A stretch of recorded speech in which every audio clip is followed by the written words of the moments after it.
Castro napikon kay Senate President Cheese Escudero matapos maantala ang impeachment trial ni VP Sara. Cheese Escudero sinalampak sa convicted na si Castro na atupagin muna ang kanyang kaso at huwag maging baliw sa pagtatapon ng putik sa mga Duterte, partikular na sa Vice Presidente. Pero bago ang lahat, kung di pa kayo nakapag-subscribe sa channel na ito, please do subscribe para mas maging updated pa kayo sa mga susunod kong mga videos. Something fishy. Ito ang naging tugon ni Castro kay Cheese Escudero kalakip sa pag-urong nito sa impeachment proceedings. Franz Castro praning na sa presensya ng mga Duterte dahil wala na itong ibang ginawa kundi ipagsapilitan ang impeachment at atakihin ang mga Duterte. Kaya naman, Escudero binasag ang katahimikan at binalaan si Castro na huwag mangialam sa trabaho ng Senado dahil wala silang karapatan na questionin ang mga batas nito, lalo na't maliwanag pa sa sikat ng araw ang linis ng kanilang pagproseso. Maraming salamat, Mr. Speaker. Ginoong Speaker, mga iginagalang kong mga kasamahan sa bulwagang ito, tumitindig ako ngayon sa isang personal at kolektibong pribilehiyo ukol sa isang usaping napakahalaga sa ating mga demokratikong proseso, sa mga mekanismo ng pananagutan na nakasaad sa ating saligang batas at sa tiwalang ibinigay ng mamamayang Pilipino sa atin bilang mga lingkod bayan. Ang proseso ng impeachment laban kay pangalawang Pangulong Sara Duterte ay umabot na sa isang kritikal na yugto. Matapos ang ilang buwang pagtalakay, tinupad ng kapulungan ng mga kinatawan ang tungkuling itinadhana ng konstitusyon sa pamamagitan ng pagpapadala ng napatunayang artikulo ng impeachment sa Senado noong 5 ng Pebrero 2025. Hindi ito maliit na bagay, Sir Speaker. Ito ay isang makasaysayang unang pagkakataon na panagutin ang isang nakaupong pangalawang Pangulo dahil sa malinaw at labis na pang-aabuso sa paggamit ng kabangyaman, tinatawag nating confidential funds. Ang mga pondong ito, Ginoong Speaker, ay mula sa pawis at hirap ng ating mga mamayan. Buwis na dapat sana'y ginamit para sa serbisyong publiko. Ang korupsyon at kalokohang naglustay sa mga pondong ito ay hindi dapat hinahayaang pagtakpan gamit ang lihim, dilim at kasinungalingan. Malinaw ang utos ng saligang batas. Ang paglilitis ng Senado sa impeach official ay dapat agad na isinagawa.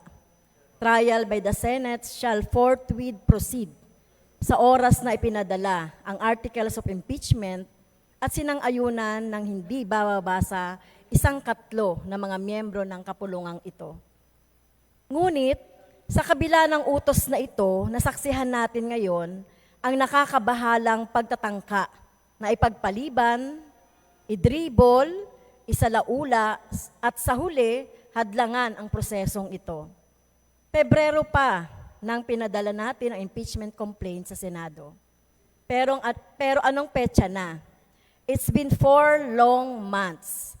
Saang banda ang forthwith dito? Tila tinalikuran na ng Senado sa pamumuno ni Senate President Cheese Escudero ang tungkulin nito bilang impeachment court. Ito ay tahasang paglabag sa saligang batas at pagtataksil sa panawagan ng mamamayan para sa pananagutan. Ididiin lang namin, Ginoong Speaker, na di bababa sa 612.5 million pesos na pera ng mamayan na dapat ay napunta sa kanila sa forma ng serbisyo, kagamitan o pasilidad sa mga paaralan at ospital ang di nila napakinabangan. Ilang beses binastos ang otoridad ng Kongreso gamit ang squid tactics, sirang plakang sagot at sitsirya para lang lusutan ang di kayang lusutan. Di natin ito palalampasin.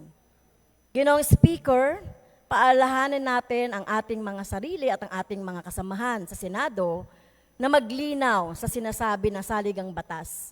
Kapag naipadala na ang artikulo ng impeachment, tungkulin ng Senado na magtipon agad bilang impeachment court at simulan agad ang paglilitis. Hindi ito desisyon ng plenaryo ng Senado kung itutuloy o hindi ang paglilitis. Walang puwang sa saligang batas para sa interpretasyon o pagmaniobra upang ipagpaliban ang hustisya. Hindi dahilan ang walang session. Dahil una, ang impeachment ay hindi legislative function. At ikalawa, ang Senado ay isang continuing body na may mga senador pa rin kahit nagkapalit man o bago na ang termino. Ang impeachment ay espesyal na tungkulin at sa makatuwid, hindi ito nakatali sa legislative calendar. Ngunit ang nasasaksihan natin ngayon ay ang pagtatangkang idribol ang proseso na para bang laro lamang ang hustisya at ang pananagutan ay maaaring tawaran. Ang pagkaantalang nito ay hindi lamang technical o procedural na usapin.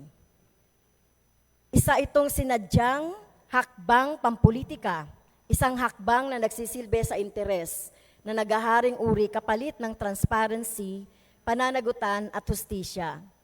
Mismong si Pangulong Bongbong Marcos Jr. ay hayagang nagpahayag na ayaw niya nang ituloy ang impeachment na ito.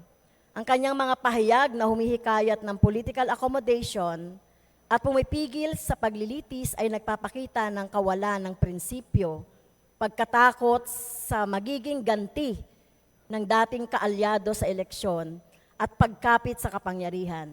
Hindi maitatagong inuuna ng administrasyong ito ang sariling kapakanan kaysa sa interes ng publiko. Maging malinaw tayo, ang usapin ng impeachment ay hindi lang tungkol sa pangalawang Pangulo. Ito ay tungkol sa kung papayagan ba natin bilang mga kinatawan ng bayan na magpatuloy ang impunity sa ating pamahalaan.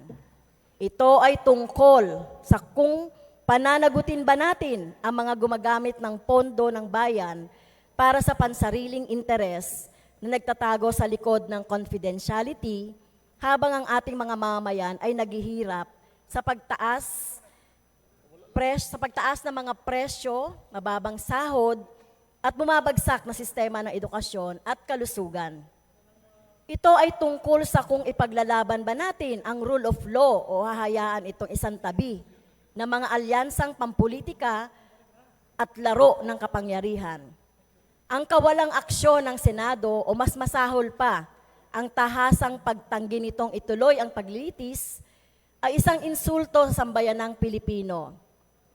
Pinapahiwatig nito na ang nasa kapangyarihan ay maaaring makalusot sa maling paggamit ng pondo ng bayan, sa korupsyon at sa pagtataksil sa tiwala ng mamamayan.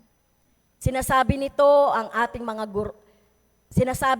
sa ating mga guro, manggagawa, magsasaka, at sa lahat ng mga nagbabayad ng buwis na baliwala ang kanilang sakripisyo, na ang kanilang pinaghirapang pera ay maaring aksayahin ng walang pananagutan. Ginoong Speaker, mga kasama, nagampanan na natin sa kapulungang ito ang ating tungkulin o ang ating assignment na ipadala na natin ang Articles of Impeachment. Tungkulin na ngayon ng Senado na gampanan ang kanilang bahagi. Ang anumang karagdagang pagkaantala ay hindi lamang paglabag sa saligang batas, ito ay kawalan ng katapatan sa interes ng publiko. Senate President Escudero at lahat ng mga senador na humaharang sa paglilitis na ito ay dapat paalalahanan, hindi sila higit sa saligang batas. Dapat nilang tandaan na sila ay naglilingkod sa bayan, hindi sa kanilang patron sa politika. Nananawagan ako sa bulwagang ito na igiit sa Senado na tuparin ang kanilang tungkuling itinadhana ng saligang batas. Nananawagan ako sa sambayan ng Pilipino na manatiling mapagmatsyag at patuloy na igiit ang pananagutan mula sa mga nasa kapangyarihan. At nananawagan ako sa ating lahat bilang mga lingkod bayan na alalahanin nating narito tayo hindi para pagsilbihan ang sarili nating interes o ng ating mga kaalyado, kundi para itaguyod ang hustisya, transparency at kapakanan ng ating mga mamamayan. Dapat ituloy ang impeachment trial. Ano mang kulang dito ay pagtakas sa ating tungkulin at pagtataksil sa tiwalang ibinigay ng sambayanang Pilipino sa atin. Huwag tayong maging kasabwat sa pagguho ng ating demokratikong institusyon at pagpapatuloy ng impunidad o impunity. Ito lang po, Mr. Speaker, at marami pong salamat. Thank you, Honorable Castro. Majority Leader? Speaker, I move that the speech of Honorable Franz Castro be referred to the Committee on Rules for appropriate action. Is there any objection? Hearing none, the speech of Honorable Franz Castro is referred to the Committee on Rules. Majority Leader? Mr. Speaker, I move that we proceed with additional reference of business and that the Secretary General be directed to read the title of the committee reports. The Secretary General is directed to read the additional reference of business. Additional reference of business, committee reports. Committee Report 1462, submitted by the Special Committee on Persons with Disabilities on House Bill 11522. Committee Report 1463, submitted by the Committees on Human Rights and Appropriations on House Bill 11523. To the Committee on Rules. Majority Leader? Mr. Speaker, I move that we suspend session for a few minutes. Session is suspended.